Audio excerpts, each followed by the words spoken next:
ओम नमः शिवाय। दोस्तों, आपका मेरे चैनल भक्ति की मूर्ति में स्वागत है।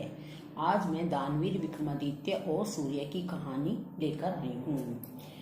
एक बार की बात है, राजा विक्रमादित्य अपनी राज्यसभा को संबोधित कर रहे थे।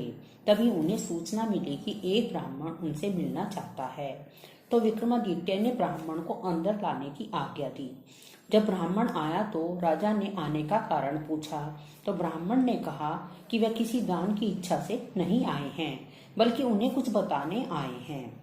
तब ब्राह्मण ने कहा कि मानसरोवर में सूर्य उदय होते ही एक खंभा प्रकट होता है और जैसे जैसे सूर्य का प्रकाश फैलता है वह खंभा ऊपर उठता चला जाता है, और जब सूर्य का ताप अपनी पराकाष्ठा पर होता है और वह सूर्य को स्पर्श करता है, जैसे जैसे सूर्य की गर्मी घटती जाती है वह छोटा होता जाता है और सूर्यास्त होते ही जल में विलीन हो जाता है।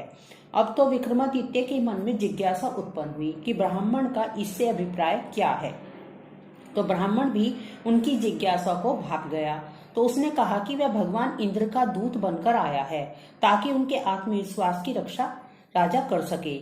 उसने कहा, सूर्य देवता को घमंड है कि समुद्र को छोड़कर पूरे ब्रह्मांड में उनकी गर्मी को सहन कोई नहीं कर सकता है, लेकिन देवराज इंद्र उनकी बात से सहमत नहीं है। उनका मानना है कि उनकी अनुकंपा प्राप्त मृत्युलोक का एक राजा सूर्य के ताप की परवाह न करके उसके पास जा सकता है। आप वही राजा हैं। अब तक राजा सारी बात समझ चुके थे। उन्होंने सोच लिया, प्राणोत्सर्ग करके भी सूर्य भगवान को समीप जाकर नमस्कार करेंगे तथा इंद्र के आत्मविश्वास की रक्षा करेंगे। उन्होंने ब्राह्मण को दान दक्षिणा देकर विदा किया। दूसरे दिन विक्रमादित्य अपना राज्य छोड़कर चल पड़े और एकांत में जाकर मां काली द्वारा दोनों बेतालों का स्मरण किया। तुरंत ही दोनों बेताल उनके समक्ष प्रकट हुए।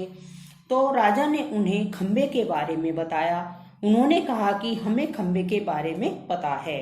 वे राजा को मानसरोवर के तट पर ले गए।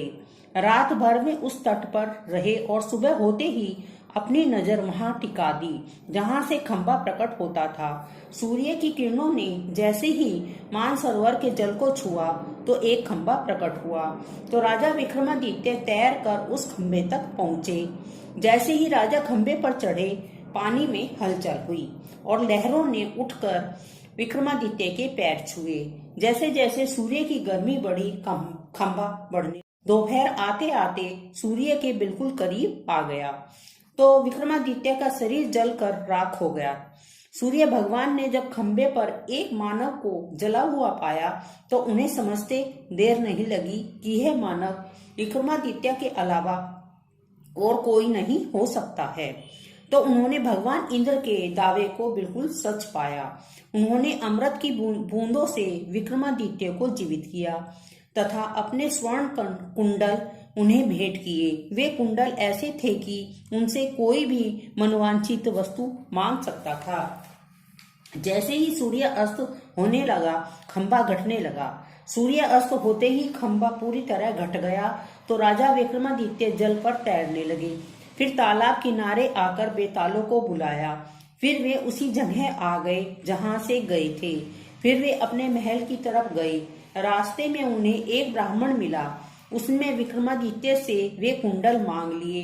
उन्होंने बेहिचक दोनों कुंडल दे दिए और अपने राज्य में लौट गए।